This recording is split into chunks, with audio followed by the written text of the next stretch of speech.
Nagsimula 'to nung napunta ako dito sa malamig na lugar.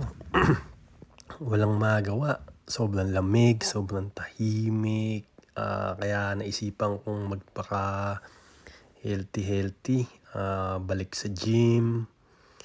Kaya, ah, tingnan natin kung paanong mangyayari. Day one, tingnan natin kung mababalik natin ang pagiging healthy. Ang kapal ng snow dito, lamig, walang masyadong magawa. Yan, kaya yan, ako ng gym. Yan lang ang libangan dito. Ayoko namang mag-inom-inom na. Kaya try nating magpaka-healthy. Yan, tanang gym. Tapos magka-calorie deficit.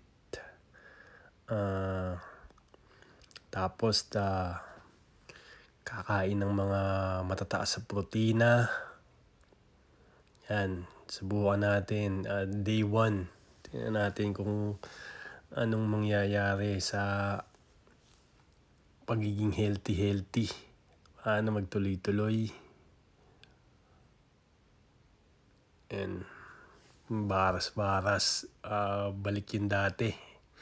Nung nasa Macau pa ako, try natin na magpaka-healthy. Bago pumunta dito sa Canada,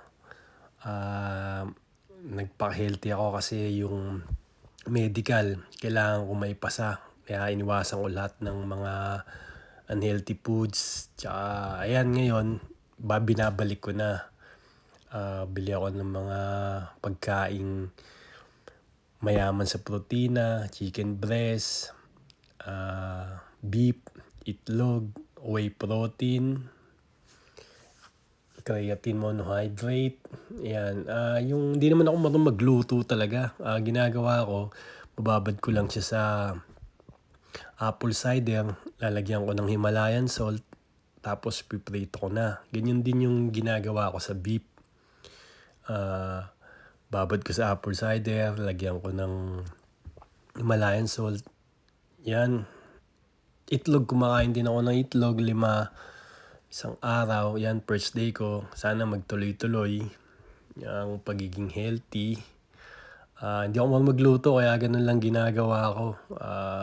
Dito naman, wala masyadong mabilan ng mga lutong ulam. Kaya yan, ganyan ginagawa ko. Tingnan natin. Pa-flex-flex, papatalikod. First day, sana magtuloy-tuloy. Tingnan natin yung pagbabago.